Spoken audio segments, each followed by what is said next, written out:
বেরিয়ে আসুন। নিজের ভিটে মাটি, গোলার ধান, পুকুরের মাছ, আদরের কন্যা সন্তানটিকে রক্ষার স্বার্থে বেরিয়ে আসুন। ওপর বাংলাতে আপনারা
কলকাতা পুলিশের তরফে আবার বাধা।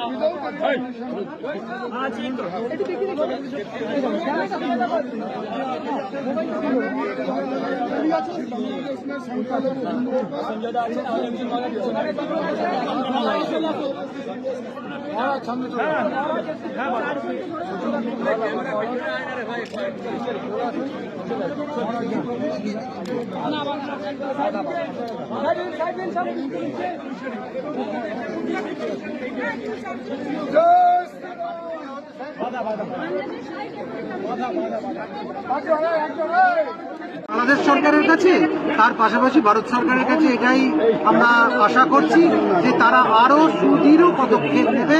যশস্বী প্রধানমন্ত্রী এবং তার দায়িত্বপ্রাপ্ত যে সরকারি আধিকারিকরা আছে তারা দ্রুত আরো চাপ বাড়িয়ে সেখানে হিন্দুদের জীবনকে সুরক্ষিত করবে।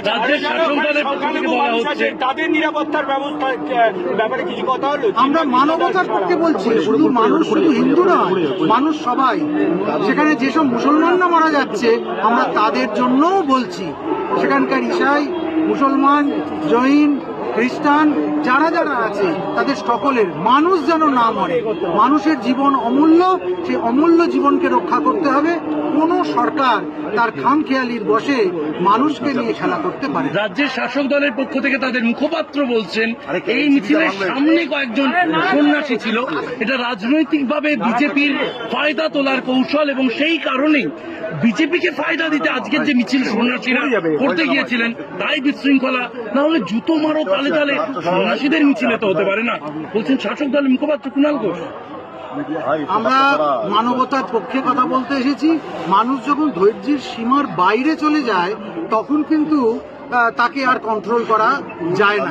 যেখানে আমরা দেখতে পাচ্ছি যে মায়েদের করুণ আর্তনাদ, যেখানে দেখতে পাচ্ছি সন্ন্যাসীকে নাটকীয় কায়দায় অপহরণ করে নিয়ে চলে যাওয়া হচ্ছে, তারপরেও যদি মুখপাত্র, শাসক দলের মুখপাত্র এ জাতীয় কথা বলে, সেটা তার একটা বিরাট আহাম্মকি ছাড়া আর কিছুই নয়। একদম হৃদয়হীন মানুষ হলে এরকম কথা বলতে পারে। হাই কমিশনার, যার সাথে আপনার কথা হলো, ডেপুটি হাই কমিশনার, তারা বাংলাদেশ সরকারের কাছে কি বার্তা পৌঁছে দেবেন, এরকম কোনো অ্যাসিওরেন্স বা কোনো আশ্বাস দিয়েছেন? আমরা যে দাবিপত্র দিয়েছি, আমরা যে আবেদন করেছি, সেটা তারা নিশ্চিতভাবে ঊর্ধ্বতন কর্তৃপক্ষের কাছে পৌঁছবে এবং যিনি সরকারের পক্ষ থেকে, বাংলাদেশ সরকারের পক্ষ থেকে এই দাবিপত্র নিয়েছেন, ডেপুটেশন নিয়েছেন, তিনি অত্যন্ত সহৃদয়তার সঙ্গে শুনেছেন, স্বীকার করেছেন এবং এটা মেনে নিয়েছেন যে মানুষের জীবন নিয়ে এই খেলা, হিন্দুর জীবন নিয়ে এই খেলা, এটা চলতে দেওয়া যায় না। রাজ্যের বিরোধী দলনেতা গতকালকে তার সঙ্গে 7 বিধায়ক অর্থাৎ মোট 8 বিধায়ক নিয়ে তারা এসেছিলেন এবং এখানে তারা তাদের দাবিপত্র দিয়েছেন। তিনি বলেছেন এভাবে চলতে থাকলে যদি সাড়া না পাই, এখন পণ্যবাহী ট্রাক আটকাবো সোমবার, প্রয়োজনে কেন্দ্রের কাছে আবেদন করব ভিসা বন্ধ করুন এবং এক্সপোর্ট ইম্পোর্ট পারমিট বন্ধ করুন। আপনারা এরকম কোনো আর্জি আপনারা ভাবছেন যেখানে বাংলাদেশ সরকারকে সংখ্যালঘুদের নিরাপত্তা দিতে বাধ্য করা যেতে পারে? সংখ্যালঘুকে নিরাপত্তা দিতেই হবে, হিন্দুকে নিরাপদ করতেই হবে। কেননা বাংলাদেশ শুধু মুসলমানের নয়, বাংলাদেশ হিন্দুর, বাংলাদেশ সেখানকার থাকা সংখ্যালঘু খ্রিস্টানের, সংখ্যালঘু বৌদ্ধের, সংখ্যালঘু জৈনের। অর্থাৎ মানুষের বিরুদ্ধে যারা কথা বলছে, মানুষকে যারা হেনস্থা করছে, আমরা তাদের বিরুদ্ধে দাঁড়াবো। আপনাদের কোন সদস্য আজকে আহত বা গ্রেফতার? একটা নির্মম হাস্যকর একটা ব্যাপার যে ইসকন সারা পৃথিবী জুড়ে আন্তর্জাতিক স্তরে মানবতার পক্ষে কথা বলে, ধর্ম প্রচার করে, অহিংস কথা বলে, তারা নিরামিষ ভক্ষণ করে, তাদের বিরুদ্ধে এ জাতীয় কথা, এটা মেনে নেওয়া যায় না। এবং আমরা নিশ্চিত যে সারা পৃথিবীর মানুষ আমাদের পক্ষেই কিন্তু কথা বলবে। ইসকন কোনো জঙ্গি সংগঠন নয় যে ইসকনকে সেখানে ব্যান্ড করে দেওয়া এত সহজ। আপনাদের কোন সদস্য বা এই জন্যই আমরা আতঙ্কিত হচ্ছি যে চিন্ময় কৃষ্ণ দাসের ওষুধ ঠিক মতো পৌঁছচ্ছে কিনা, তিনি প্রসাদ ঠিক মতো পাচ্ছেন কিনা। আমাদের কাছে শেষ খবর আছে কালকে দুপুরবেলা একবার প্রসাদ পেয়েছিল, তারপর তার খাওয়া পর্যন্ত বন্ধ হয়ে গেছে। জল পাচ্ছেন কিনা, তার শরীর কেমন আছে, তিনি কেমন আছে, কিছুই জানতে পারা যাচ্ছে না। একজনকে বন্দী করবার পর এইভাবে খুন করে দেবার প্ল্যান, এটা কিন্তু কখনোই সহ্য করা যায় না। বাংলাদেশকে তারা অশান্ত করতে চাইছে। ভারতের মতো এই উপমহাদেশের সবচেয়ে বৃহত্তর যে শক্তি তাকে ধ্বস্ত করে দিতে চাইছে, এবং এই দিকটাতে সম্পূর্ণরূপে একটা রক্তক্ষয়ী ব্যাপার করে ইসলামিক স্টেট করে দেওয়ার চেষ্টা করছে। রেকর্ডের জন্য আপনার নাম এবং ডেজিগনেশন যদি পরবর্তীকালে আমরা আরো বৃহত্তর আন্দোলনের পথে যাব, যেখানে সাধুরা এইভাবে অত্যাচারিত হচ্ছে, যেখানে সাধারণ মানুষ অত্যাচারিত হচ্ছে, আমার মা বোনেরা রক্তাক্ত হচ্ছে, তাদের ইজ্জত নিয়ে নিচ্ছে, সেখানে আমরা সাধু বলে চুরি পরে বসে থাকবো না। বঙ্গীয় হিন্দু জাগরণের আজকের যে আন্দোলন, আগামীতে আপনাদের যারা আরো অন্যান্য যে সংগঠন রয়েছে হিন্দুত্ববাদী সংগঠন, তাদের একত্রিত করে কোনো আন্দোলনের দিকে আপনারা যেতে চাইছেন? যদি আজকের এই আন্দোলনে কোনো ফল না হয়, যদি তারা সজাগ না হয়, তাহলে এর থেকেও আরো তীব্রতর আন্দোলন কলকাতা দেখবে। শুধু কলকাতা নয়,